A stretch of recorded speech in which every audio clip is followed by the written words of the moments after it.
Hi everybody, my name is Taylor Green. I'm one of the audiologists here at Audiology Associates. My name is Rhys Barber. I'm the other audiologist here at Audiology Associates. So this is my patient. The first thing you can see, we've got a very, very narrow entrance to the ear canal. So we're using the fine end here, and this was a tough old one to do. Lady basically never had her ears cleaned up before, been on a holiday, and you can see straight away, look at that. Oh. As soon as we go in, we've got this keratin ribbon in there, and it's really kind of concertinaed up at the front end of that canal. Similar to what you had the other day, actually. I think with the Cheerio one we were talking about, that had it in there, didn't there?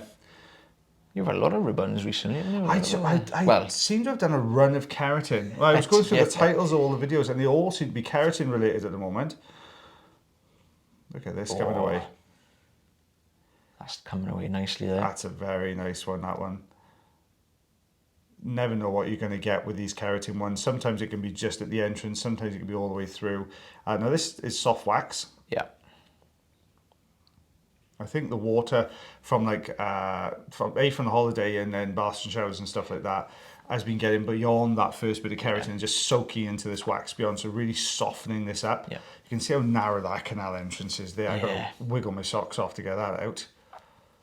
Yeah, a nice little tip we normally give everybody that comes through to clinic: if you know you have an issue with wax and you know you're going away, just get them checked before you go away. Yes.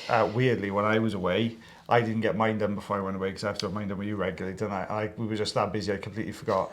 And then I was on a week into my holiday and my ear blocked up. So Leah's actually recorded me going to a pharmacy in Spain, I think it is, trying to explain I've got a wax problem. So this comes... There you Desperate go. times. Desperate times, I know. There you go. All of that can away. What you can see there's a little bit of staining. That happens basically, just the colour of the oils in the wax will just stain the side of the canal. It's not wax itself as such, it's more just a thicker kind of, I was going to say thicker oil, but it's just a discoloured oil on the canal walls. God, that is really narrow, bendy as well. Yeah, it's a real sweeping canal, this one, isn't it? It kind of bends right and it's deep. This is really, really deep. Now I think this is the standard size tube on here. I don't think the fine end would have really sort of cut the mustard on this one. I don't think it would have got it out. So I think for these ones we should have fine ends that automatically have a little tiny bend at the end just to grab these little bits. Yeah, because we do manually bend them. A couple of people have said, can you bend it? We do bend the tools a lot to get into the recesses and stuff like that. The problem is they're so hard though, because obviously it's a metal pipe. I mean, it's a very small piece of metal, but the part that normally starts bending is like too far down the tube for it to be effective. Yes, yeah, you could do it almost like a little tiny, almost like a less severe Rosen inserter kind of bend. Yeah. That'd be perfect. Oh, that would be nice. Developers of ear equipment out there. That'd be brilliant. This is almost like a kind of a bran flake, if you like. Think of it like that, of keratin, really hard, right down on top of the eardrum, right in a recess as well. So smack into the anterior recess here. Not an easy one to get to. This is the fine end. This is perfect for you were just saying about the Rosen. No, God. No, we know what you mean. We know what you mean. Fine end. That's those things. Perfect for that little bit of a bend on the end of the fine end. Hey, it's a tongue twister. There you go. I'm not saying that again. I couldn't even say it 2 minutes ago. So we're just pulling this out. Well, trying to. This is a nightmare. These ones, aren't they? We were talking about the video yesterday, saying that when you get these ones that break off in the recess, this is what we mean by it breaking off in the recess. The difference here, though, is this is a tough bit of keratin. It's really dried out here. Oh. Yeah, but I got a funny feeling with this one. We started to pull it. Oh, and it broke away. Yeah. Look at that, though. See how much of it was hiding down under there, though? We just unfolded it. We picked another bit up on the camera on the way out. But see how much of it was unfolding under there. Now, this is where it gets awkward. You've got a really, really kind of narrow area to work in. Not easy to do.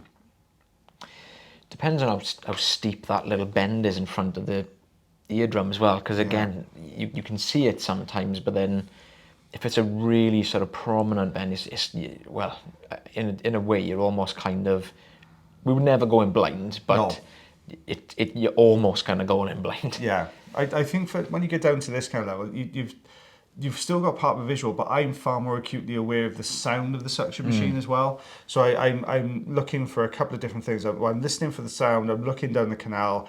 I'm checking with the patient constantly, making sure they're not in any discomfort while we're doing this. So yeah, you use a combination of different approaches. Well, I do anyway to do this bit. Look at that coming away. Oh yeah, wow. That is a chunky piece down the anterior recess. They looked like there was barely anything left. I know. It almost looked like just a very thin layer right near the umbo. Not the umbo. What am I thinking of? Oh, my brain's not working today, guys. Sorry. So yeah, I'll remember it now. As soon as this video stops, I'll remember what I was trying to say. 3 centimeters on that one. Oh, 1.25 inch, is it? Yeah. Inch and a... Yeah. I'd go with 1.25 on that. I'd go with 1.25. Oh, guys, we forgot to say, if you do enjoy the videos, then please like, heart, share, follow, subscribe for us. And if you do have any ear problems yourself, check out the link tree, book yourself an appointment with myself or the lovely Mr. Taylor Green. Yay. Do you want to start us off today? Because I talked over it last time. Don't forget, guys, take care of yourselves. Take care of your ears. And take care of one another. And we shall see you again on the next video. Bye, everyone. Bye.